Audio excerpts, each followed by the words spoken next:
Georgia with a workmanlike effort today, defeating Vanderbilt 45-14. Bulldogs not ideal on defense. They played okay there. I think Kirby was right to sort of criticize his defensive side of the ball. Offensive line was unbelievable, and these running backs are scary.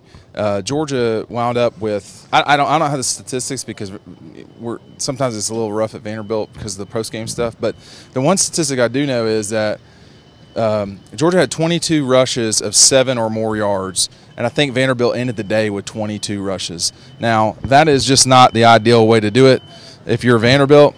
And I know there was some motivation in the recent past or this week about Georgia losing that game last year, etc. But they really came out and destroyed Vandy today. It took them a second or two to get going, just a second or two. And I think Jake Fromm got going much better in the second quarter and beyond. Then the first quarter was okay. Yeah, the deep ball to Wims or whoever it was a good throw, one-on-one, just where it needed to be. His best throw of the day, though, was I think it was to Terry Godwin, but it was a throw to the left-hand side. Those are really good throws, man. And now suddenly he was 2 of the runs that were 7 or more yards. One was for 16, and I think the other one was for 12. Now you don't always want that to happen, or 9, one of the two. You don't always want your quarterback running a guy like Fromm or even Eason, people like that. But it is another thing for the defense to get concerned about. And it seems to me like they're not going to be making a change at quarterback anytime soon in terms of who the starter would be. I think Jacob is a better thrower for sure, but Fromm at this point, last week he didn't play very well. I mean, he just didn't. This week he did. He played well, and all there is to it is that I think it still remains that it's not ridiculous to say, hey, there's just so much post-game traffic here. I think you could be over-focusing, generally speaking, on the quarterbacks. I mean, this team is completely about the offensive line, the running backs, and this defense. Defense didn't really play unbelievable today. They didn't. But the offense was dominant. 45 anytime you score 45 points, and then they left one on the table there at the end of the game, too, that they probably could have scored. And then one of the 14 points, of course, was on the defense starting on its own 1-yard line. They almost stuffed Vanderbilt on that, too. So I think you're going to see Jake Fromm in there for foreseeable future as a starter. But, you don't want to be so conclusive or anything like that about things. There's no telling what the future will hold. I mean, Kirby sounded like me up there today talking about the offense and the passing game, saying, hey, we got to throw it, to win at times, and we've really not been challenged on that front. He's right.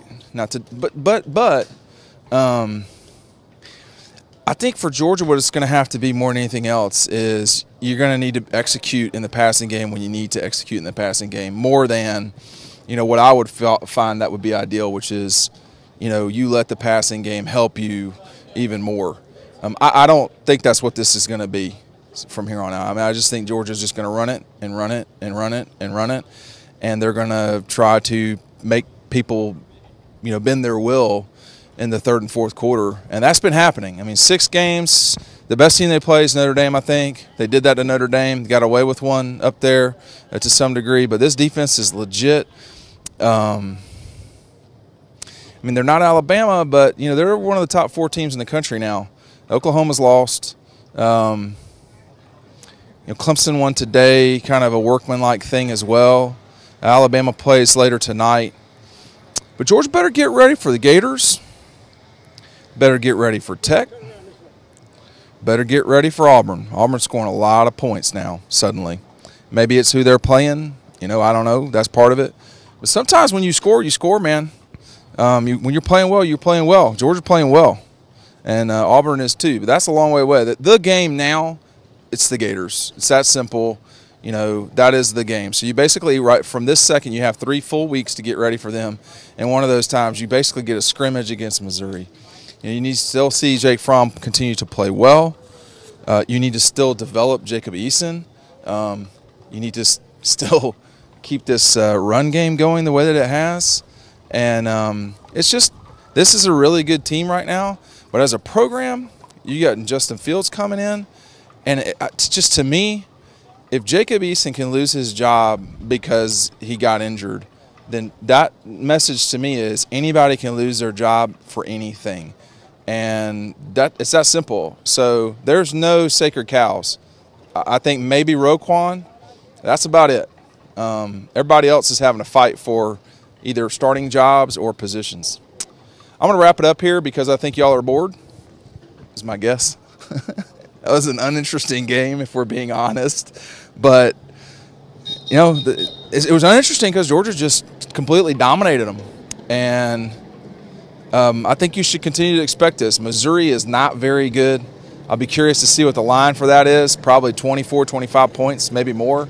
I was talking to a trusted buddy of mine who's done this for a long time, too. I asked him what he thought the line with the Gators would be. I said, you think it's going to be 6-7? He said somewhere in there. Georgia will be a 6-7, 8-point favorite. That means they're about a 75% chance to win that game. That's a pretty heavy favorite, and I think they should. Part of it will be how the Gators play. And, yeah, I'm fast-forwarding past Missouri, and Kirby lectured me and the media about not respecting Missouri. Well, guess what? I don't respect Missouri. They're not very good, and that's all there is to it. It's not, you know, it's not disrespect to not respect. It's just that you don't think that they're very good. They don't, you know, they're not good. So what? It happens. I've seen some bad Georgia teams through the years, too. All right, I'm wrapping up. I'm getting some death stares from the Dog Post crew. They want to go home. Georgia dominates Vanderbilt. Number 5, Georgia dominates Vanderbilt. 45-14. I've run out of words to say. Really was a boring game, which is probably good if you're the Dogs. See you next week in Athens when Georgia takes on Missouri.